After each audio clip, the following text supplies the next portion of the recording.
Olá, pessoal, muito feliz de estar aqui hoje em mais um episódio do Fala Pública Podcast. A gente não poderia deixar de registrar a presença dessa pessoa ilustre que está aqui, uma grande amiga, uma das maiores advogadas na área de família do estado do Rio de Janeiro, Marisa Gáudio. Eu apresento a vocês uma das pessoas que eu tenho assim, extrema consideração pelo trabalho que ela vem desenvolvendo ao longo desses anos no estado do Rio de Janeiro. E eu queria que o Pietro falasse um pouquinho dela também, né, Pietro? Nossa, é uma satisfação muito grande ter uma representante vinculada à OAB, de certa forma, defensora da família, defensora da mulher, uma pauta que está muito em alta e, assim, a maioria, acho que acredito, seja mulher, né, hoje no nosso estado, pela população. Os meninos da OAB, nós somos maioria, né? E aí, assim, é uma honra, um prazer danado te atender aqui. Gáudio, como sempre, a gente tem papos assim que a gente não para de falar, né? Mas eu queria que você contasse um pouquinho da sua história. Como é que você chegou na advocacia? O que te levou, naquele momento, a pensar assim, eu vou ser uma advogada? Conta pra gente. Bom, queria agradecer a vocês pelo convite. É muito bom poder falar, né, de advocacia, poder falar da ordem, poder falar da Caixa de Assistência, divulgar para as pessoas o trabalho que a gente faz, que é importante, né, não só para a advocacia, mas para a sociedade, assim. E a minha história na advocacia, ela é um pouco interessante, porque ela começou na minha cabeça, né, a ideia da advocacia, ela começou cedo. Quando meus pais se separaram, eu tenho 50 anos hoje, eu tinha 8 anos de idade. E eles tiveram um litígio que durou muito tempo, não sei quanto exatamente, mas eu lembro que no meio dessas idas e vindas a fórum, né, que a gente era ouvido também pela juíza, eu disse ao meu pai que eu queria fazer aquilo que a advogada dele fazia, eu não sabia nem o nome, né? Eu falei, pai, eu quero fazer isso. Aos 8 anos de idade. E eu observava muito, né, o trabalho. E foi justamente a área das famílias que eu escolhi, né? Dizem, né, os psicólogos vão explicar isso melhor, eu não é a minha área, mas que você passando por essa, não deixa de ser um trauma, né? Assim, eu acho que quando as pessoas não estão felizes, elas precisam buscar a felicidade. Os filhos serão felizes também, desde que você faça um ambiente saudável. Então, assim, você pode ser um modelo de casamento, pode ser um modelo de não estável, pode ser um modelo de mãe solo, pode ser 2 pais, 2 mães, pode morar com tio, avó. Todas essas famílias existem, é importante que a gente diga isso, e tem igual proteção do Estado, pelo menos no papel, deveriam ter na prática, né? E não tem problema nenhum, mas as pessoas precisam buscar isso, né? E respeitar muito ali a individualidade daquelas crianças, se importar realmente com o crescimento saudável delas. Por que eu estou dizendo isso? Porque durante muito tempo, assim, o litígio, né, familiar causa trauma na vida das crianças. Mas nessa confusão toda surgiu essa minha ideia assim, de coração mesmo, vendo o trabalho dela. Mas muito tempo depois, Flávia, veja bem, que trabalhando com a pauta da mulher, né, que eu vou chegar lá daqui a pouco, eu percebi que também nesse litígio havia uma violência contra a mulher. Que é uma coisa que hoje a gente trabalha, você conhece o trabalho que a gente tem na Caixa, uma das vertentes da Caixa de Assistência, que é o projeto Advocacia Sem Machismo, que é para a gente falar sobre o machismo que existe com a gente, né? Na nossa instituição, no nosso judiciário, né? Tudo isso que a gente vive e como que nós, advogados e advogadas, podemos trabalhar, defender os interesses dos nossos clientes sem revitimizar mulheres ou sem expor as mulheres, tentar trazer para o judiciário um estereótipo de uma mulher, sabe, que não serve para cuidar daquela criança porque ela tem a sua vida social, digamos assim, né? E eu percebi que havia uma violência contra a minha mãe naquele processo.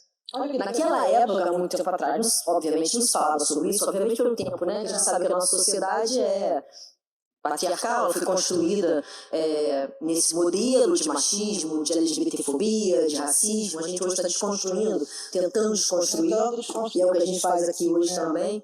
Mas então, apesar de ter me inspirado naquela advogada, e é o que ela sabia e podia fazer naquele momento, havia violências naquele processo, né, para defender os interesses do meu pai, ela entendendo que estava defendendo meu pai e até as crianças, umas violências ali psicológicas e morais contra a outra parte, no caso da minha mãe. Eu fui entender isso depois, isso é uma coisa que a pauta da mulher trouxe para mim. Então, assim, o meu começo na advocacia, a minha ideia surgiu lá atrás. Teve um tempo que eu pensei em ser magistrada, mas eu percebi que eu só queria ser na área das famílias. Então eu vi que se eu fizesse concurso, não necessariamente eu estaria na área que eu queria, então era melhor eu advogar. E hoje eu percebo que minha vida toda de advogado mesmo, sabe? Legal. Você tem, Gáudio, uma história muito profunda dentro da OAB, dentro da sua atuação na pauta da mulher, de defesa das pessoas com qualquer tipo de violência, né? Eu queria que você falasse um pouquinho sobre essa sua pauta, essa sua bandeira tão forte que você carrega.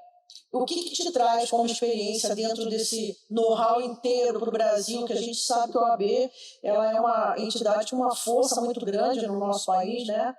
E que eu sei que a gente carrega isso com muito peso, principalmente quando nós tivemos a possibilidade da paridade dentro da OAB, que você carregou essa bandeira com tanto afinco. A gente estava na pandemia, eu lembro que a gente estava acompanhando a votação online e você carregou essa bandeira com muita força. De onde vem essa força aí? Pois é, assim, eu fui criada num ambiente muito masculino, né? Eu morava com meu pai, a gente sempre quis ficar com meu pai e o meu irmão. Meu irmão tem 4 anos de diferença para mim, então na época fazia muita diferença, de 8 para 4 anos. Então cuidei muito do meu irmão também. Meu pai se casou de novo, tem outro irmão, assim. E a minha irmã mais velha, ela ficava muito com a minha mãe, então meu universo era muito masculino. Tinha minha avó, que era ali o equilíbrio de todos nós, mas eu não posso dizer que ali tinha uma força eminentemente feminina, apesar de ser mulher. Né, até pela época e pelos conceitos dela e tudo mais, ela foi a pessoa que, na verdade, até estruturou a gente, mas eu não tinha muito esse convívio tão estreito com a minha mãe, era mais com o meu pai, como eu disse, no universo masculino, e durante muito tempo eu levei assim, e não percebi algumas coisas muito importantes do universo feminino. Quando eu chego à OAB, como é que acontece isso? Eu morava em Teresópolis e eu conheci o presidente da OAB, e o presidente naquela época da subseção, e ele me convidou e disse: não tem nada a ver com isso aí, não tem nada a ver com isso. Não, para fazer parte da OAB Mulher. Eu falei: o que é isso? Eu tenho tanta coisa para fazer. Eu morava em Teresópolis, trabalhava no Rio, vivia subindo e descendo, né? A Serra, minha família tem uma parte da família em Teresópolis, embora eu seja aqui do Rio. Mas acabei entrando. E é interessante, eu falo, porque aquele momento era assim, né? Foi antes, teve aquela, lembra da tragédia da região serrana, foi 2011? Antes disso, eu entrei na Mulher, foi 2009. A época, é importante falar a época para saber, né, por que era assim. E eu lembro que ele comentou comigo, ele é uma pessoa maravilhosa, eu adoro o Jefferson, mandou um abraço para ele, mas ele falou assim: pô, não, mas é o seguinte, aqui você tem que fazer isso, aquilo, 8 de março entregar flores na porta do fórum. Olha que concepção, né? Entendeu? Só que eu tive uma sorte muito grande, porque lá tem Secretaria da Mulher. E eu conheci a secretária advogada. Assim que ela assumiu, ela foi à OAB. Muito interessante, ela falou: sou secretária, sou advogada, tenho que aproximar da OAB. Eu era a presidente da OAB Mulher, que aí eu entrei como membro, tá? Depois logo a presidente saiu, eu fiquei desesperada para ter que assumir. Eu falei que eu vou assumir outra questão, mas aí assumir. E aí eu conheci a Norma Sueli, e aí com ela eu consegui começar a desenvolver bastante a pauta, e aí a gente começa a dizer: eu quero fazer isso. Não, por que isso? Então você começa a perceber aquele negócio, né? Eu não queria entrar, mas depois que te dá a tarefa, aí você vai, né? E eu comecei a trabalhar também de voluntário no Juizado da Infância e Juventude lá, com a doutora Inês, também, que já desencarnou. Isso também foi um trabalho que me trouxe muita coisa. De experiência pessoal, então faz isso concomitantemente, mas eu trabalho aqui no Rio, eu trabalhava numa cooperativa, e eu reencontrei Felipe, né? Felipe Santa Cruz, que foi meu amigo de faculdade, na tragédia da região serrana. Ele sobe a serra, né, o presidente da Guadi da MUS, para saber o que estava acontecendo em Teresópolis, Friburgo e Petrópolis. E aí a gente se reencontra. Ele estava não sei se ele estava na época, agora se ele era presidente da Caixa, ou se ele estava no DAS, no Departamento de Apoio e Subseções. Eu sei que aí, quando o Felipe se candidata a presidente, eu entro de cabeça na campanha dele, aí em Teresópolis eu já era diretora da OAB Teresópolis, me engajo e volto para o Rio. E aí eu venho para a pauta LGBT, que era a Comissão de Direito Afetivo, que eu fundei em Teresópolis, depois eu vim trabalhar na Comissão do Rio. E essa pauta que me leva para a pauta da mulher. E o Felipe, a gente costuma brincar assim, o Felipe enquanto a gente está na 2ª temporada, ele está na 7ª, né? Aí com a visão dele, ele me puxa a pauta da mulher aqui no Rio, e aí a coisa vai. E aí, quando a gente se conhece, né, Flávio? e nós duas, né, na pauta da mulher, na OAB, e a gente, como o Felipe, ele aproximou as subseções, ele teve uma forma de gerir a OAB muito diferente, ele entendeu o seguinte, tem que aproximar o interior. E eu quero que o interior tenha tudo que a capital tem. Então ele começou a fazer uma coisa chamada OAB século XXI. Ele começou a aparelhar as subseções com tudo que a seccional tinha. Né? E assim ele aproximou as subseções de presidência e advocacia. E aí quando eu assumo a OAB Mulher, eu começo, não, eu vou ter que ir às subseções e estimular a criação de OAB Mulher, ou onde estiver já. Por que elas não têm contato com a seccional? E a gente começou a aproximar. E a gente faz o primeiro colégio de presidentes de OAB Mulher. Que legal. Né? E aí a gente cria isso, e aí a partir daí eu acho que a gente faz um grupo muito grande, forte e coeso. Apesar de que, o que unia a gente? Sermos mulheres, mas os pensamentos são bem diferentes. Sim. E é bom, e tem que ser, né? Eu costumo dizer, você olha para o lado, você vê que essa mulher não é igual, você não se veste igual, você tem o cabelo diferente, o olho, enfim, o batom, o que seja, forma de falar, né? As diferenças, eu acho que elas existem para que a gente possa crescer com elas, aprender, enxergar uma coisa que a outra está me enxergando num todo, que bom, é um lugar que eu não estou vendo, essa pessoa está mostrando para mim, então a gente deve debater e ter esse diálogo, mas também é difícil você levar, né, uma comissão com muitas ideias, muito você por exemplo, assim, uma comissão de direito tributário, aquela pauta ali ela é mais estreita, Sim. uma comissão de consumidor, do que a pauta da mulher, que interage com 500 outras comissões e pautas da OAB. E aí a gente desenvolve esse trabalho que tem muitos ramos, né?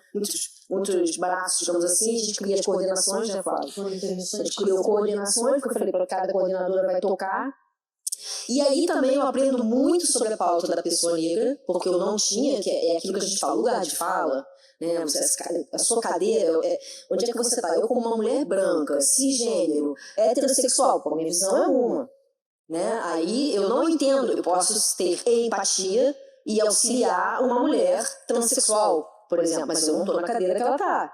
Né? Então assim, eu aprendi muito também dessas pautas e da pauta da mulher negra também. Né? O bacana é que, assim, a OAB ela faz um papel não somente de tentar preservar os direitos, mas também como fiscalizar. E o bacana é que, numa tragédia igual essa que você participou, a OAB foi muito ativa, pelo que eu me lembro, e defendendo vários interesses, e quando pega alguém de uma parte específica que é a mulher, ela tem um olhar diferente, porque foi uma tragédia gigante.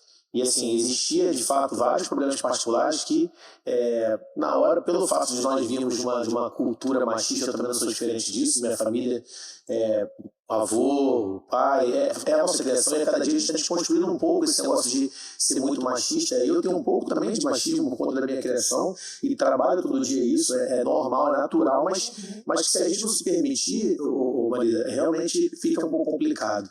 E aí, assim, a OAB tem um papel fundamental nesse ponto. E aí eu queria que você falasse, se possível, me explicar um pouquinho sobre a CAAGE, como é que você chegou nessa presidência aí, qual é a finalidade de fato, porque quando a gente fala, Flavinha, muitas das pessoas que escutam, que veem o nosso podcast, falam, pô, mas falou CAAGE, o que é, mas é presidente de lá. E só abrindo parênteses, a Caixa de Assistência aos Advogados do Rio de Janeiro, né? Ela nunca teve uma presidente mulher. Que bacana. Nos seus mais de 80 anos de existência, essa é a primeira vez que uma mulher quebrando tabus. Assume a que Caixa legal. de Assistência.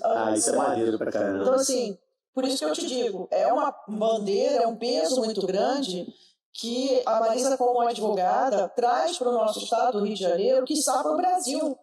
Pô, que legal. E ela representa ela quebra um tabu e ela representa um esforço de todas nós para chegarmos nesse espaço de cultura machista, que ninguém nunca deixou a gente chegar ali. E a gente já falou várias vezes, né, Flavinha, que o lugar de mulher é onde ela quiser. Esse negócio que mulher tem que ficar... Cara, se já passou, já tem quem tá no século passado, aliás, nos passados, que acho que nem no passado já estava tanto. E aí, Marisa, eu queria que você falasse pra gente o que é ser Marisa Gáudio na CAAGE. Fala pra gente. Então, assim, você não falou na minha cabeça. Não tinha como eu sentar nessa cadeira, como você bem falou, depois de 80 anos não tendo uma mulher. E isso aí revela... A OAB é um recorte da nossa sociedade, né? Não ter uma mulher de 80 anos. A Bahia, por exemplo, tem a Daniela Borges como primeira presidente mulher da OAB em 90 anos. né? Diga-se de passagem, uma grande, Dani, um beijo para você, que eu sou sua fã. Minha eterna presidência da Comissão Nacional, vou falar da Comissão Nacional. Eu sou fã da Dani, muito. Eu tenho umas frases assim que eu uso muito, uma delas é: eu não tô no OAB para fazer amigos, mas a gente faz alguns, né? Alguns mesmo, muito fortes, amigos e amigas, né? Daniela Borges é uma irmã de vida. Então, quando eu sentei na cadeira da Caixa, lógico, né? Você tem muita gente, como tudo na sociedade, aí eu vou puxar um pouquinho para a mulher mesmo, porque é diferente, sabe? Muita gente pensando assim, não vai dar conta, né? Sempre falando de ser mulher, porque não era pra ter. E aí eu brinco assim, acho que as pessoas achavam que eu ia pintar as paredes de rosa e ficar dançando. Né? E aí quando você é mais incisivo, né? Quando você pontua o que você acha necessário, importante pro lugar, aí você fala que você... Nossa, mulher complicada, é mínimo que fala, né? Essa mulher é maluca, né? Você, o homem, quando o homem ele pontua o que ele tem que pontuar, ele é assertivo, né? Nossa, esse cara ponta firme, sabe o que tá fazendo, né? A mulher, nossa, é maluco, que isso, calma. Tá nervosa? Nervosa, não tô nervosa, mas assim, muitas vezes fiquei mesmo, porque é aquilo, né? Pra você ficar mesmo, né? Porque as coisas que acontecem muitas vezes é pra você perder o eixo mesmo, desequilibrar, né? E a gente fez uma gestão muito austera, ainda está fazendo, por conta de uma questão financeira da Caixa. A Caixa, ela, respondendo a sua pergunta primeiro até para as pessoas, é Caixa de Assistência, ela é o braço assistencial da OAB. Então, assim, ela cuida do advogado, da advogada, da porta do escritório para fora, digamos assim, né? Porque a OAB, ela vai ver suas prerrogativas, vai ver os direitos ali, ela se ocupa disso, que é muita coisa. A Caixa, ela vê outras questões sensíveis da advocacia. Mas, assim, a primeira coisa que eu fiz, pode parecer que não é importante para algumas pessoas, foi eu trocar o nome da Caixa, de Caixa de Assistência dos Advogados do Estado do Rio de Janeiro para Caixa de Assistência da Advocacia do Estado do Rio de Janeiro, porque é um nome mais inclusivo. E as palavras, elas têm peso, sim. Né? Quando diz que a palavra não tem peso, se alguém te xinga de alguma palavra, você percebe que a palavra tem peso. Né? Aliás, fazer um recorte também aqui para o feminino, os nossos palavrões são todos com cunho assim, machista, né? Sexual, pode perceber, os xingamentos são assim, né? Fala você. Só, sem te interromper, já te interrompendo, lembrando que não é dia do advogado, é dia da advocacia. Né? A gente tem que lembrar isso muito bem, como você acabou de colocar, né? Caixa de Assistência aos Advogados, Caixa de Assistência da Advocacia. Aí as pessoas falam assim, mas é o plural. Assim, tudo a gente precisa evoluir, sabe? Houve uma época, né, que Flávia já conhece que eu falo muito isso também, que soltar balão não tinha problema nenhum. Mas hoje é crime. Por quê? Porque vai acabar acontecendo incêndio. Então por que a gente não pode evoluir? Quando as pessoas não querem sair dos seus privilégios, elas falam que o mundo tá chato. Que agora tudo não pode. Não, a gente precisa pensar sobre o que a gente faz. Quando é que é piada? Quando é que é engraçado? Se não machucou ninguém, se machucou não é piada. Então, quando a gente recebe uma piada, né, no WhatsApp e a gente repassa, né, uma piada que fale uma besteira a respeito de mulher, ou de pessoas negras, ou de gays, a gente está contribuindo para continuar normalizando essas pautas. Quando a gente poderia fazer, muitos me perguntam, como é que eu posso ajudar? Isso é um exemplo do nosso cotidiano. Só que, geralmente, muito homem, né? Porque, assim, o machismo não incomoda só a gente, não, sabe? Só as mulheres. Ele incomoda muito o homem porque tem uma coisa chamada masculinidade tóxica, que a gente pode debater em um outro momento, que pressiona os homens, né? Faz com que você tenha comportamentos que às vezes você não quer ter, você não quer decepcionar o outro. Entendeu? Então, assim, se eu fizer tal coisa, vai ficar mal pra mim. Se eu não rir dessa piada, eu tô excluído. E o adolescente começa a pensar assim, ele sente isso. Então, acho que a gente pode contribuir muito até para as novas gerações, começar a desconstruir isso cedo. Né? Porque isso faz... Você não tá chorando igual uma mulherzinha. Homem não chora. Homem não chora, por que não? Aliás, o homem não chora, interessante, o dia que a gente fez esse primeiro colégio de presente de homem e mulher, depois a gente teve aquela medalha que eu recebi da Câmara, e Felipe foi, né? E eu falei antes, uma mulher se emocionou falando lá no microfone, que ela nunca tinha falado, dei voz a todas as presidentes, todas as sucessões. E ela me agradeceu chorando e disse que tinha me visto em alguma outra palestra, não me lembro agora. E eu disse aquilo lá naquela hora, eu falei, olha, não tenha vergonha nenhuma de chorar. Chorar é emoção. Eu choro pra caramba, gente. Tô falando em causa própria mesmo, eu choro pra caramba. Eu vou falar, tem inauguração do supermercado. Eu tô chorando. Eu me expresso, tô com raiva, mas eu nem queria, mas é a maneira. E eu falei pra ela, pode chorar, e te digo mais, o nosso presidente do Conselho Federal da OAB, que era a época, Felipe Santa Cruz, também chora. E logo depois teve minha medalha, foi um outro evento, né, no mesmo dia, e ele chorou. Eu tenho foto até disso. Né? Então foi muito interessante que eu falei isso depois aconteceu. E eu sou muito fã do Felipe, né, como vocês podem perceber, que não foi só ele, porque ele, minha patrimônia, me puxou, viu que tinha ali valor, né, e me puxou para o trabalho, como uma pessoa que se coloca assim, né, mostra essa vulnerabilidade. E isso é muito bom para as mulheres. A partir do momento que um homem chora, né, assim, porque não acho mesmo, não é fraqueza nenhuma. Né, as pessoas são diferentes, também não é preciso chorar para mostrar sentimento, mas as pessoas são diferentes. Então, na Caixa, a gente fez essa pontuação primeiro, e eu fiz algumas coisas, como, por exemplo, o auxílio proteção à mulher advogada que sofre violência doméstica, que é um auxílio de dinheiro para que ela possa sair de casa.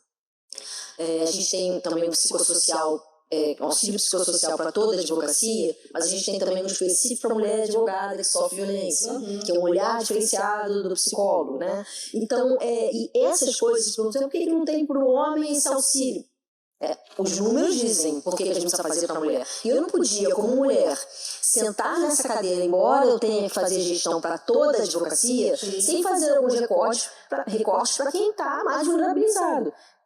Como eu falei antes, uma reparação histórica. E a gente tem também uma coordenação sobre a advocacia negra, porque também tem outro olhar, a gente tem psicólogos, a gente está desenvolvendo ainda melhor esse trabalho, até precisamos que os psicólogos se apresentem negros para que tenham um olhar para a advocacia que é diferenciado, tem coisas que passam que eu não passo, eu não tenho como identificar. Nós já tivemos vários casos, né, de colegas advogados sendo algemados em fóruns. Uma colega foi só o melhor juiz aqui no Rio, né? A Valéria, né? Foi em Caxias, ela passou por essa violência terrível. Ela foi colocada no chão, né, exercendo a advocacia.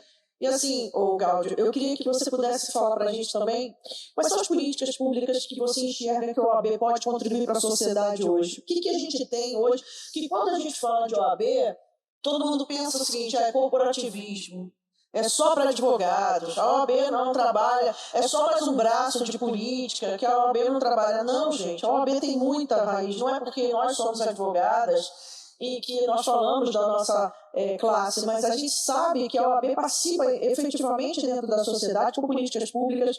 Nós participamos, ainda que não visíveis para a sociedade, não visíveis aos olhos da mídia, mas a gente participa muito de decisões importantes. Então eu queria que você falasse, Gáudio, quais são as políticas públicas que hoje você enxerga que a gente, como OAB, trouxe para a sociedade, pode trazer para a sociedade? Se vê na pauta da mulher, a gente ajudou, né, muitas vezes, tanto aqui no Rio, quanto até, OAB Mulher Rio também ajudou lá no Conselho Federal, por exemplo, naquela lei Mariana Ferrer, uma parte disso salta aqui, foi a Rebeca que escreveu, sabe? Que legal. Que foi utilizado lá. Fala um pouquinho para as pessoas entenderem. A Mariana Ferrer, ela estava numa audiência criminal online, e vou dizer de uma forma, da forma que ela foi tratada, né? Ela foi estuprada, estupro. O que chegou ali foi um estupro, né? E na audiência que era para se debater isso, né? Ver as provas, etc. Ela foi revitimizada, né? O que a gente fala muito na advocacia sem machismo, né? De que forma você defende seu cliente, mesmo você tentando mostrar que não teve estupro, né? Sem trazer essa culpa para a mulher, tentar culpabilizar a mulher, tentar fazer um estereótipo de que ela, de alguma forma, eu estou colocando isso entre aspas, merecia aquilo, procurou aquilo, foi ela que levou aquilo, né? E assim, na Comissão Nacional da Mulher Advogada, a gente lidou com algumas questões assim, o Flávio tinha mencionado isso, né? Para além da paridade, a gente pegou muitos casos, assim, tudo que acontece com uma mulher, assim, no papel do OAB. Na época eu estava lá na diretoria da Comissão Nacional, tudo que acontecia com qualquer mulher, advogada ou não, no país, chegava para a Comissão Nacional da Mulher Advogada. Pô, que legal. E tinha momentos muito duros na nossa vida, porque assim, a gente tinha muita pressão para falar sobre tudo. Ao mesmo tempo, você não pode falar sobre tudo, porque, assim, nem tudo compete à ordem falar, né? E a gente também não quer ser mero fazedor de nota, né? Mas tinha também casos duríssimos que chegavam pra gente de advogadas. A gente teve essa questão lá da vestimenta, que é uma coisa recorrente, né, que acontece. A gente teve aqui em Iguaba, Grande, que a gente foi até lá porque tinha a advogada não podia entrar com um vestido ou saia que tivesse mais de 5 dedos acima do joelho, e as advogadas eram impedidas de entrar no fórum, então não faziam audiência, não viam processo. Você atrapalha a vida de quem com isso? Da advogada e do cliente. Então, assim, o que culminava em as pessoas, a sociedade, né, os cidadãos, terem seus direitos violados, não era só a prerrogativa da advocacia violada, e ainda para essa advogada, ela perdia cliente. Porque pensava assim, não vou botar uma mulher. Aí você vai dizer assim, mas aí se todo mundo igual vai estar sabendo que não pode essa roupa, o mais fácil é botar outra. Primeiro que não é por aí, né? Porque o judiciário não tem que falar com a nossa vestimenta. Agora, o segundo ponto e quem também vem de fora, que não está sabendo? Você chega lá para fazer a mesma roupa. Aí a gente foi lá, a Rebeca foi com um vestido, foi eu, a Rebeca, a Fernanda Pátria, eu lembro. Outras colegas, com o mesmo vestido que ela fazia audiência aqui, foi barrada. A gente fez ali no limiar mesmo, sabe? Eu também fui conversar com a juíza, enfim. Muito difícil essa situação, muito. Caiu, tinha uma foto do tamanho da roupa que podia entrar na porta de fora, e tinha uma régua. Não, para ser pior, medir. Olha o parênteses, Pietro, isso a Gáudia está falando de uma maneira bem sutil, tá? Mas eu vou falar como uma advogada que eu vi colegas passando pelo constrangimento de você ter primeiro seu corpo tocado por um terceiro, que pegava uma... Gente, isso não faz muito tempo. Pegava uma régua? Pegava uma régua para medir uma saia. Um servidor do Poder Judiciário do Fórum de Iguaba pegava uma régua para medir a saia da advogada para saber se ela poderia ou não entrar no fórum. Não era nem fazer audiência, passar da porta. Seu direito de vir, esquece. Seu direito como mulher, como pessoa livre, esquece. E pior, isso adveio de uma juíza. Não foi um juiz, foi uma juíza. E ela disse assim pra mim, doutora, mas é porque eu tenho que zelar pelos processos. E aí é que se a advogada estiver assim, o advogado da outra parte, ou o promotor, vai perder a concentração que eu fico olhando pra ela. E ela disse outras coisas piores, assim, é até complicado. Eu acho até bom esse recado para a advocacia, dizer o seguinte, muitas pessoas reclamam, né? O que a OAB faz? Eu vejo o corporativismo que é ali, no judiciário. Vê se a gente não vou chamar nem de que a gente tem que fazer corporativismo, mas vê se a gente é unido. Vê como é que é a advocacia. Né? Porque, assim, a OAB é um órgão muito importante representativo da sociedade. Só esse caso já mostra. Tem outros tantos, vou dar exemplos a mais aqui. Mas, assim, venha contribuir, entendeu? Com as suas ideias, venha criticar, é bom, como eu falei no início, ideias diferentes, mas, assim, a gente muitas vezes está numa audiência, nosso colega tem as prerrogativas violadas e a gente se cala. Porque a gente acha melhor, vai ser melhor de repente pra mim aqui, porque o juiz está brigando com o advogado. Dele vai sendo violado agora amanhã a sua, infalivelmente, porque aquela pessoa fará de novo. E outra, Gáudio, nem assim falando da violação do advogado em si, mas o constrangimento que ele passa na frente do cliente. Então, a política ali de violência, ela é coletiva, ela é completa. Não importa se você é homem ou se é mulher, você como representante de alguém, como procurador de alguém, você estar numa audiência e ter seus direitos violados, é um absurdo.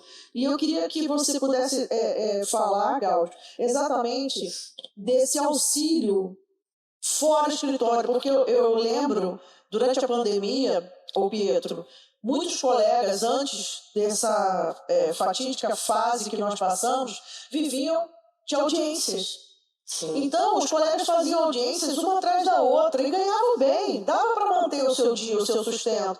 E de uma hora para outra, você perde o escritório, porque lockdown, todo mundo cai, você não tem mais como sustentar os escritórios, as audiências passam a ser online, você faz de onde você estiver, e esses colegas que faziam a vida vivendo de audiências, eles perdem completamente o chão. E eu lembro... houve um delay também antes, no início, foi tudo parado, até definir. Como é que seria o procedimento? O Tribunal de Justiça teria que adequar os seus instrumentos, né? Mas eu lembro que a OAB, ela teve uma sensibilidade, me corrija se eu estiver errada, Gáudio, de apoiar esses advogados com cestas básicas. Foi a Caixa, né? Assim, Exatamente. Eu lembro que foi uma política pública que o governo do Estado, ele até ali ainda não tinha os auxílios aprovados, porque nós demoramos nas políticas públicas de aprovação, até porque não tínhamos os processos ainda de aprovação implementados no sistema de informática, né? Então, as casas legislativas, elas não sabiam como funcionar. E a OAB já estava trabalhando por trás, procurando esses advogados. A gente lembra nos grupos, a gente fazia reuniões online e as colegas pediam, pelo amor de Deus, que elas estavam passando fome. Advogadas que tinham o seu sustento perfeito, os seus escritórios completos, e que de um dia para o outro cai cliente, cai escritório, cai funcionário, cai audiência e seu rendimento vai para zero, Pietro. E aí eu falo da política pública que a gente tem no Estado, da OAB, justamente de apoio a essas famílias. Quantas famílias a Caixa de Assistência ela conseguiu atender, Gáudio, com cestas básicas? Você vê, uma coisa recorrente também é as pessoas não entenderem a necessidade, tu falou da anuidade da OAB, né? E pode parecer que eu falo isso porque estou na gestão, no sentido de justificar, mas é que quando você está na gestão, você percebe, você conhece os números, né? E nessa época de pandemia, justamente, a gente teve uma queda enorme de arrecadação da anuidade. E a gente tinha que dar mais. Então, assim, não só as cestas básicas, como os pedidos de inclusão social, que é um outro auxílio que a Caixa tem para as pessoas que precisam, a advocacia que está passando necessidade, né?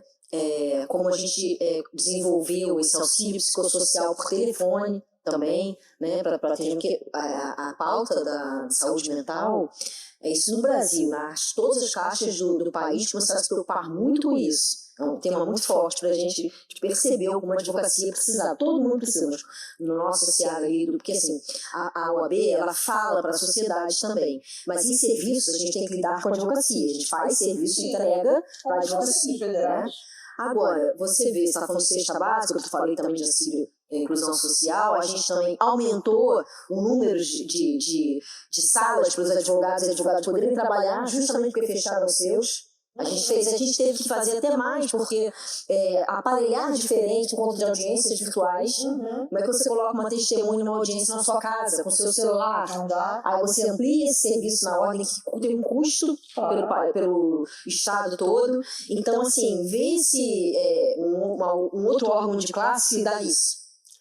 A gente tem mais salas hoje na OAB do que o Estado tem. A gente disponibiliza mais espaço para a advocacia do que o Estado tem. Ô, Gáudio, eu ia falar, Pietro, eu tenho assim, relatos e eu presenciei colegas advogadas e colegas advogados que passaram por processos durante a pandemia muito sérios de depressão. Seríssimos. E que, gente, assim, nós não estamos invisíveis a esse processo de depressão. Eu falo isso porque essas pessoas recorreram, na época a gente estava em reuniões na OAB Mulher, né? E recorreram a mim para pedir ajuda. E a gente conseguiu, aí eu falo da Caixa de Assistência, o atendimento com as psicólogas da Caixa. E que não foram só para a advogada, foi para a advogada e seus familiares também. Seus familiares. Olha que interessante. 0800, tá, Pedro? 0800. Diga-se assim, de passagem, que você não encontra psicólogo 0800 em qualquer lugar. Até hoje nós temos 10 sessões gratuitas. 10 sessões gratuitas. A partir de 10, se você continuar. Ela paga um valor super módico também, que é um convênio que a gente tem. É um convênio que a Caixa tem com os psicólogos. Então, assim, eu acho que é interessante a gente levar para o público que nós, como sociedade, nós temos mais um braço para recorrer. A Caixa, ela não é só para o advogado, ela é para a sociedade. E assim... A gente repara que em todos os setores, em todos os órgãos, essas doenças, né, que tanto a depressão quanto a ansiedade, ela a cada dia aumenta mais. E você vê um órgão já preocupado com o bem-estar das pessoas. A gente hoje tem uma enxurrada de informações, tecnologia chegando, muitos advogados que não estavam acostumados, estão tendo que se adaptar, e isso também gera um certo transtorno, uma certa frustração, ansiedade. Pela falta, talvez, até de adaptação, e os novos que estão entrando também, pela turbulência, pela quantidade de informação, é muita pressão hoje. Os advogados mais antigos, né? Porque, assim, as pessoas idosas ficavam separadas, né? No início da pandemia, essa coisa de não ficar os idosos, porque era um grupo de risco, então você imagina um advogado ou advogada nessa situação, sem estar próximo da família, tendo que mexer mais com as questões tecnológicas. A OAB também investiu nisso, dando mais cursos. Você pegava o teu laptop e tinha que levar na sua subseção para instalar os aplicativos, e os idosos não poderiam ir, tinham que mandar alguém, e olha a complicação. Muito complicado mesmo. Ninguém sabia lidar, né? Porque muitas assim, louco, né? Mas essa acessibilidade da OAB é muito interessante, porque muitos até hoje não se adaptaram, entendeu? Muitas entidades, órgãos hoje se adaptaram. E assim, você vê que sempre está na frente, sempre está com um olhar bem atento para essas questões atuais. Gáudio, eu queria que você me falasse, por gentileza, o que te leva hoje a crer que o nosso Rio de Janeiro pode ser um pioneiro dentro dos serviços da CAAJ? O que você tem certeza que a gente vai conseguir? Olha, assim, eu acho que você falou da paridade, isso é uma coisa que eu queria ressaltar, esqueci lá, onde estava falando antes, o quanto isso é marcador, assim, para a sociedade. A OAB ter feito isso, né? Eu estava na Bahia esses dias, fazendo uma palestra lá sobre direitos reprodutivos, né? E encontrei a Dani Borges, né, que é a nossa presidente da Comissão Nacional, a Alice Bianchini, que era vice, eu era secretária adjunta, só faltou a Claudinha do Acre para fechar lá a diretoria antiga, e a gente estava lembrando da paridade, a gente lembrou disso com muita emoção, sabe? Porque foi uma luta grande de várias mulheres, que também não começou naquele momento, já vinha antes, né, mas assim, o implementar, né, se você acompanhou a votação, o fim teve que até desempatar a votação, foi muito duro, né? Teve as cotas raciais também, de 30%, mas muitas mulheres foram perseguidas, mulheres perderam cargos por levar essa bandeira. No Rio de Janeiro a gente não teve esse problema, ainda bem. Até ressaltando que na hora da votação dos presidentes, o primeiro a votar foi o Luciano Bandeira, que é o nosso presidente atual, que era também na gestão passada. Isso colocou pela paridade, a favor da paridade. Muitas pessoas falam que a paridade nasceu no Rio, ela não nasceu no Rio, ela também tinha essa raiz forte no Rio, mas o Luciano fez isso, verdade. Só abrindo parênteses, paridade na ocupação de cargos. Isso. Hoje a gente tem o que é paridade? A paridade de gêneros, esse recorte. E todos os órgãos, os espaços dentro da OAB, e isso inclui a CAAJ, você tem que ter 50% de mulheres, 50% de homens e 30% a cota racial negros e pardos. Então, hoje você tem um conselho, por exemplo, que também é eleito, né, quando a chapa é eleita, 50% mulheres, 50% homens. Legal. E, óbvio, teve muita resistência, mas a gente precisa dessas políticas afirmativas para poder crescer. E hoje a Alice estava dizendo o seguinte, a Alice também trabalha muito com mulheres congressistas, né? Assim como você. E ela falou assim, Marisa, no início as pessoas não achavam isso importante, muitas mulheres não participavam dessa discussão, até porque algumas mulheres têm uma noção equivocada, tá? Cada uma tem sua história, seu caminho, mas é sim uma noção equivocada de que estar junto dessas pautas te diminui de alguma forma, como se assim, eu quero a paridade para conseguir um espaço que eu não consigo sozinho. Primeiro, você não consegue sozinho, porque realmente a coletividade é que ajuda a gente a caminhar em tudo na nossa vida. E segundo, que para você ter, quando você faz parte de um grupo mais vulnerável, você precisa de uma voz mais forte, nada melhor do que uma voz coletiva, né? Então a gente defender os nossos direitos, o que nós temos de que nos junta, né, que nos aproxima, é muito importante. Então ela disse assim, hoje essas mulheres que entraram, não através da paridade, porque não há nada com a OAB, estou falando de legislativo, elas percebem que nos ambientes onde elas estão inseridas, existe muito machismo e existe uma força contrária a elas. Porque hoje, e aí eu vi ela falar para algumas para ali, se você estava com a razão, se era importante, esse movimento é importante, que é um movimento que impulsiona outros movimentos. E hoje a nossa dificuldade é, tá bom, chegamos, como é que a gente se mantém? Assim, pode ter uma troca de mulheres também, né? Claro. Essa mulher que fez aquilo que eu pedi para ela, né? Vamos colocar outra? Vai fazer isso, porque vamos continuar manobrando, entendeu? Então como que a gente faz? Como a gente se fortalece? E nós fomos criados, se pegar lá atrás mesmo na história, do patriarcado, a gente percebe que as mulheres eram educadas para casar, para serem do lar. Então é óbvio que existia uma certa rivalidade na busca por esse casamento, por esse homem que, nossa, que resolveu a minha vida. Não é assim. Então, aí as pessoas falam assim, mulher não se dá bem. As pessoas continuam estimulando isso, gente, porque é conveniente. Óbvio. E a gente que precisa entender, ter inteligência emocional para perceber que essa rivalidade, por mais que a gente tenha problemas, ela só nos atrasa.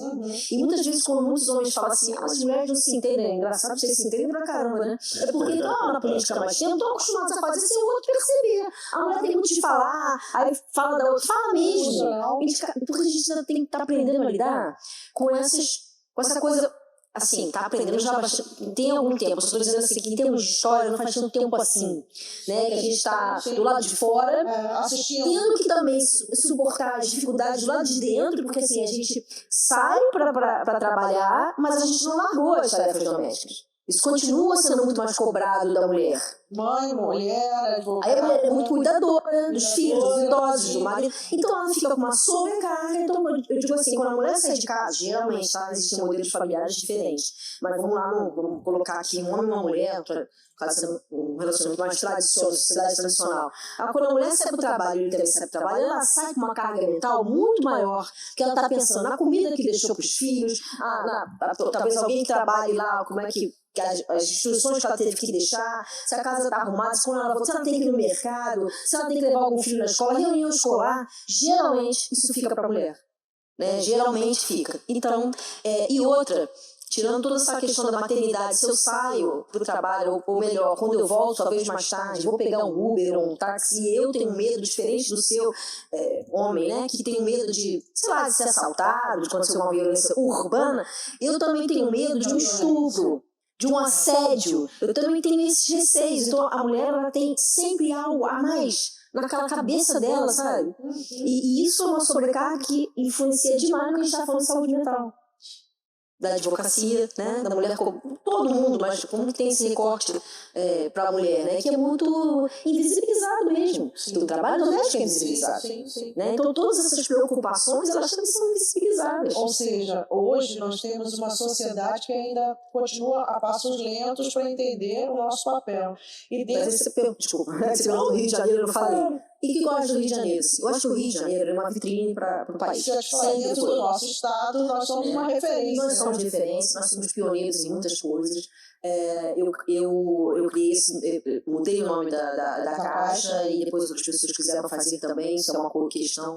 Aqui a gente tem uma subseção, foi Campo Grande, você mandar um abraço para o Rodrigo Plaza, ele mudou o nome da subseção também, e não fui eu que falei para ele mudar, ele viu a Caixa e quis mudar, e é isso. A gente vai, é aquela pedrinha que você joga na água e vai fazendo aquela, né, vai fazendo aquele movimento e vai atingindo outros, né? E assim, eu acho que o auxílio proteção também nosso foi o primeiro. Olha aqui, a mulher advogada e a violência doméstica está no Brasil todo. Tem muitas ações que, às vezes, por receio, eu acredito muito nisso, Cláudio, que não é tomada pelos homens até por conta do machismo mesmo, do que o outro vai pensar. E quando vem alguém quebrando essas barreiras, esses tabus, serve de referência, de exemplo, e aí as pessoas se encorajam.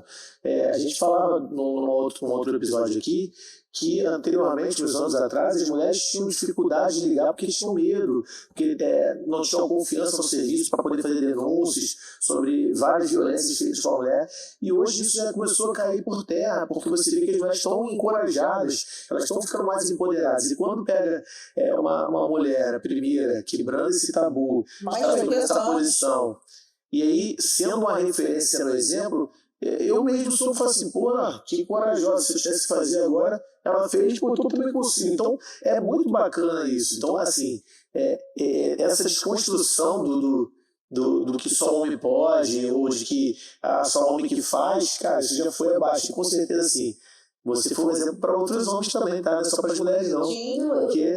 eu acho, sinceramente, tem coisas que a gente faz que muitas vezes a princípio as pessoas enxergam como para a mulher, mas também é para os homens.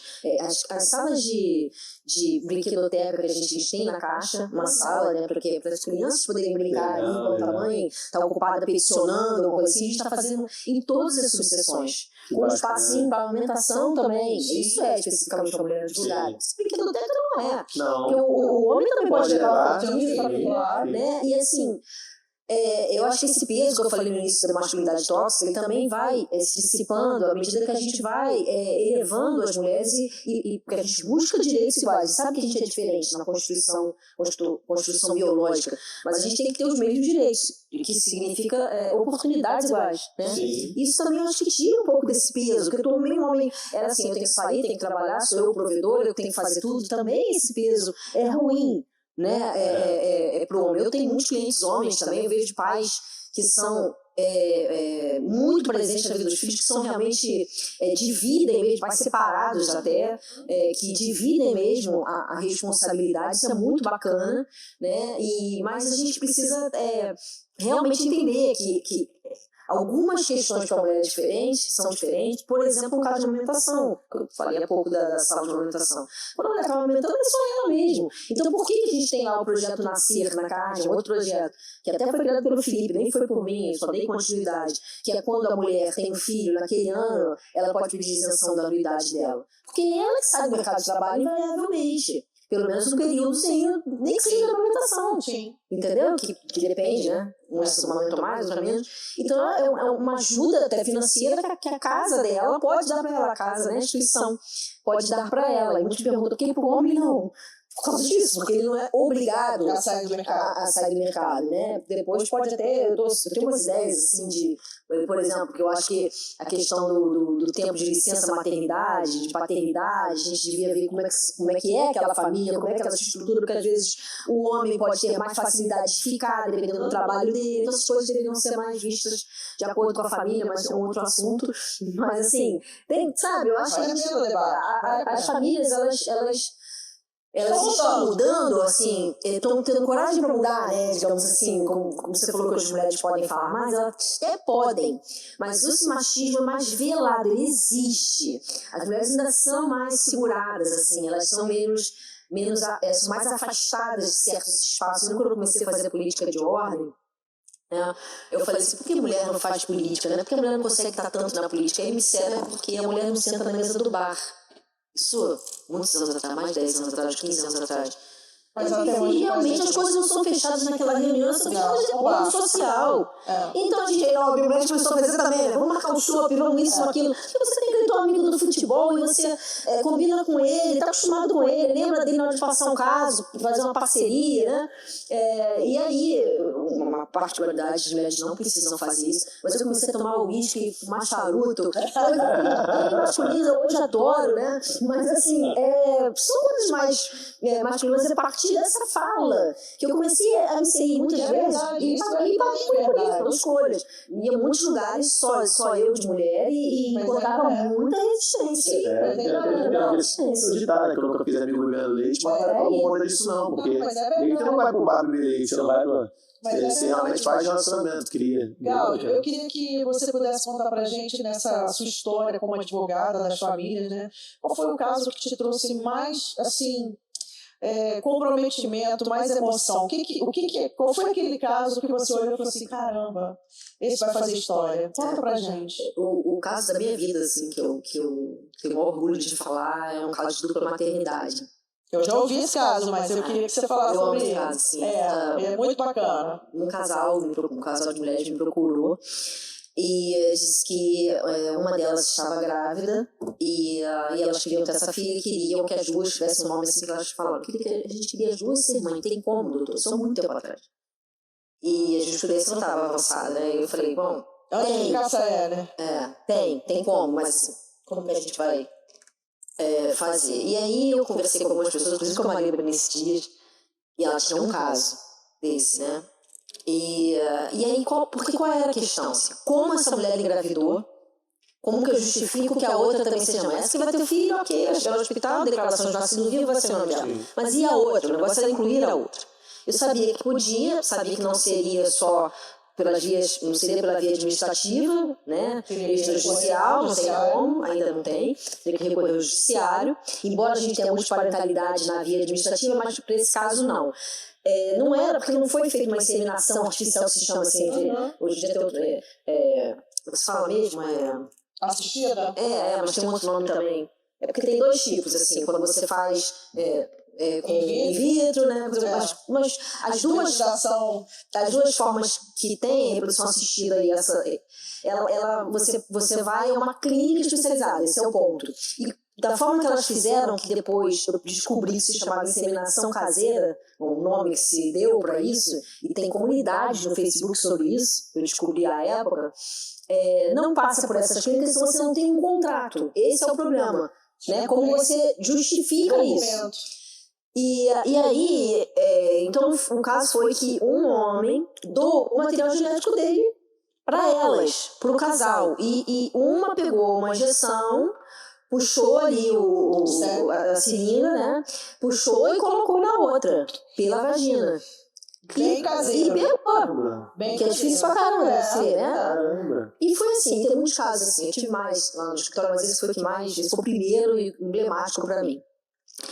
Então, eu resolvi ir ao cartório e fazer uma escritura declaratória. Eu gosto de falar porque tem pessoas que podem estar nessa situação que olha, foi esse caminho que eu tomei, não sei se vai dar certo pra você. Para mim, naquele momento, deu. Eu conversei com um juiz da televisão, ele falou, por aí não ia adiantar, que ele não ia aceitar tirar esse pai. Que é aquela coisa, estou lesando a criança porque ele seria o pai, mas esse pai não quer assumir a responsabilidade, porque não é porque ele não quer assumir, nesses casos, encontrou, teve uma relação sexual, não quer assumir, não, ele quis doar. E eu precisava mostrar essa intenção dele. E a gente fez isso levei os três ao cartório e fizemos a escritura declaratória, onde ele doava o material genético dele para aquele casal. E eu especifiquei tudo ali, que ele não queria ser pai, porque ele só doou. Assim como ele pode ir a uma clínica e doar, e escrever, botar num contrato lá que ele está doando o material dele. E assim a gente tentei fazer essa substituição com alguma aí na frente do tabelião, para ter fé pública, para que aquilo fosse valer. Lógico que esse homem pode pedir reconhecimento de paternidade, tá? Mas assim, ele não queria ser pai e ele não fez com essa intenção, ele não teve relação sexual com aquela mulher. Só doou os pés, tá? E aí a gente foi ao judiciário e a gente conseguiu esse reconhecimento das duas mães. Que legal. E depois disso, ainda saiu o certidão de nascimento da criança. Tinha saído primeiro com o nome de uma, porque quando ela nasceu ainda não tinha decisão judicial.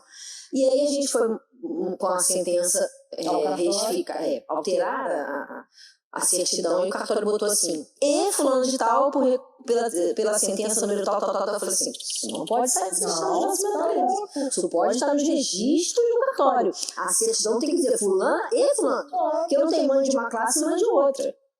Entendeu? Imagina você apresentando isso na escola. Flávia, e Marisa que o juiz mandou. Não tem fulano. Sabe, a criança... Então, e aí eu tenho fotos dessa, e aí foi retificado, né? E aí eu tenho fotos dessa família, eu já fiz palestras, a família me autoriza a usar, até elas falam assim, que querem que o caso seja mostrado para que outras famílias queiram fazer, entendeu? Mas elas até recentemente queriam ter outro filho, mas uma delas falou para mim, eu tenho receio de passar tudo isso de novo, porque é muito julgamento. A gente já estava vendo isso, né? Se desgasta muito no processo desse mesmo. Então, assim, mas eu fiquei muito feliz. Ajudar famílias é o que me motiva, né? Advogada. Pietro, a gente está chegando quase ao final do nosso podcast, né, Gáudio? E eu queria deixar registrado aqui algumas coisas. Importante a gente falar que nós temos hoje uma mulher na frente da CARD, é um avanço, mas ainda não paramos por aqui. Ainda temos outros espaços de políticas públicas que nós podemos ocupar. É pequeno, mas é melhor que zero, né? Então, assim, a Marisa, ela é uma advogada que atua na área de direito das famílias, né? Não é mais direito de família, são várias famílias, né? Ela hoje detém um currículo que a gente não precisa nem falar, né? Basta procurar em Marisa Gáudio, né, que a gente sabe a luta dela em defesa da violência. Eu sempre guardo isso porque, para mim, foi um marco muito grande a atuação dela na OAB Mulher, né, no combate à violência contra a mulher. A gente tem tido vários episódios aqui com mulheres assim fantásticas, tais como a Gáudio, Érica Paz, Índia Melau, Dani Monteiro, Marta Rocha, né? E em todas essas falas, Gáudio, a gente sempre fala do combate incansável que a gente tem hoje na luta da violência contra a mulher, do que a gente vem sofrendo. Os últimos números, a Érica, ela gosta muito de tratar com os números, como ela disse, né? É inegável que a cada 6 minutos acontece um estupro no Brasil. A cada 6 minutos uma mulher é estuprada. E nem todas elas registram boletim de ocorrência, né? Por medo, por perseguição, por saber, de repente, que o próprio estuprador é um familiar, no caso mais ainda das crianças. Então, assim, a Gáudio, ela vem nessa luta e eu me sinto representada por ela nesse tempo todo, que a gente sabe que nós somos um pedacinho hoje da sociedade. A OAB, ela não faz o papel do governo, ela atua juntamente com o governo, mas se a gente não tiver braços, a gente fica capenga no que nós estamos passando hoje. Eu trago muito essa questão da violência, Gáudio, porque são números alarmantes que, ao invés de diminuírem pós-pandemia, com toda essa abertura que nós temos da sociedade, eles estão quadriplicando o número de mulheres vítimas de quaisquer violências. Esses números estão quadriplicando. É inaceitável, é inadmissível que ainda no século XXI a gente ainda possa ouvir que briga de marido e mulher não se mete a colher. Né? Então, assim, é inaceitável que nós estejamos aqui num podcast hoje falando sobre o que nós temos ainda de nos defender de ataques de stalking, de perseguições. Como você bem disse, quando a gente luta por um espaço, a gente é perseguida. A gente não senta no bar para decidir, porque nós não podemos. Quando uma mulher senta no bar, quando acende um charuto e toma um uísque, já vem aquele olhar assim de, né, reprovação. A gente sabe disso. Eu também gosto de uísque, eu também fumo charuto. Adoro. E a gente estava no bar, lembra? A gente estava no bar, no aniversário, e de repente a gente acendeu um charuto, estava tomando uma bebida com os amigos, daqui a pouco aqueles olhares foram, né, virando assim pra gente, de reprovação. E todo mundo pode beber uísque e fumar charuto, menos a mulher. Você está numa festa, já aconteceu comigo várias vezes.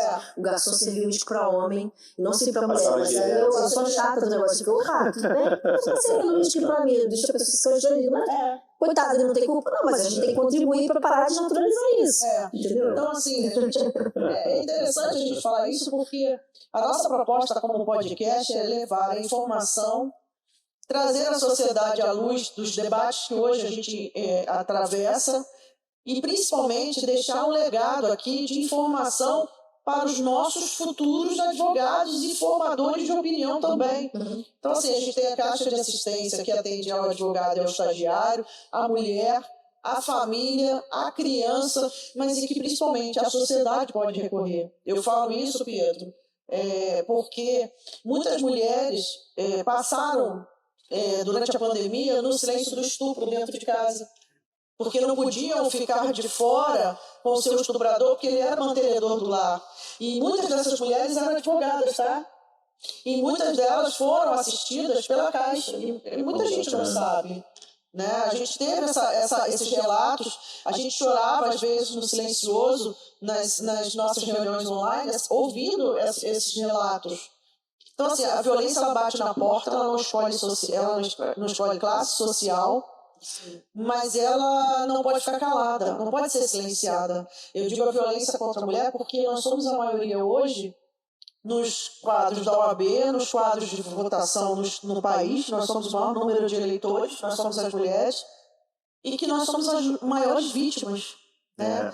Esses traumas, Flávia, assim, eles, de certa forma, se é que eu posso dizer assim, se vocês me entendem, eles têm um fator positivo também, eles desencadeiam os gatilhos.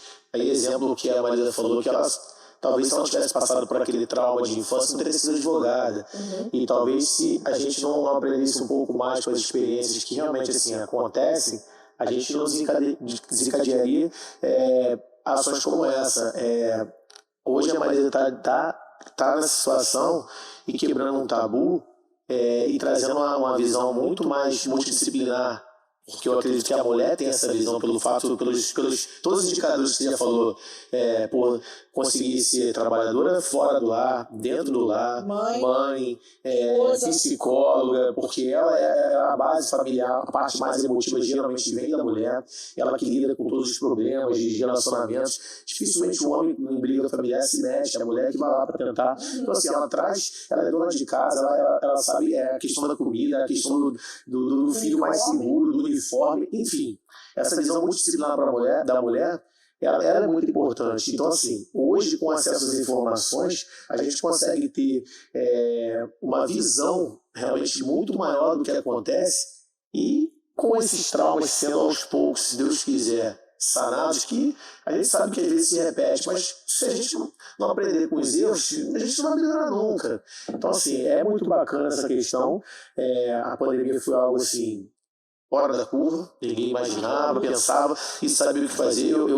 Obviamente que a gente viu muita coisa ruim na pandemia por questões do ser humano fazendo covardia, mas muitas vezes eu até acredito que fizeram coisas erradas sem saber o que está fazendo. Como é que você sabe? Compra máscara ou não compra máscara? Funciona ou não funciona? Esse remédio é aquele. Eu mando sair ou mando ficar em casa? Olha que posição que os gestores, o poder público não estava passando. Então, assim, não tinha nenhum estudo tão rápido que conseguisse comprovar. Então, a gente passou por toda uma fase, a humanidade, de reconstrução de ideias, de reflexão. E assim, hoje temos lá se Deus quiser, daqui a pouco teremos outras mulheres na frente da presidência de um setor muito importante para a OAB, que é a Caixa, e se Deus quiser a gente vai tocando. Gáudio, infelizmente a gente chegou ao final do nosso podcast. Eu quero te agradecer imensamente. Como eu disse anteriormente, eu me sinto muito bem representada por você dentro da nossa Caixa de Assistência como advogado, do IBDFAM. Nas suas pautas eu estou sempre ali prestando atenção, aprendendo muito contigo. E a gente sempre faz uma pergunta para o nosso convidado antes dele nos deixar aqui nesse episódio. O que a Gáudio de hoje falaria para aquela Gáudio de 8 anos? Que ela pode tudo o que ela quiser. Tem como, né? Ela só não pode desistir. A gente precisa ter coragem, né? E mesmo quando a gente tem medo, é a coragem de ir para além do medo, né? Além do medo. Senão a gente não consegue, realmente a gente paralisa. Eu falaria isso. Mais uma vez, muito obrigada. Vocês.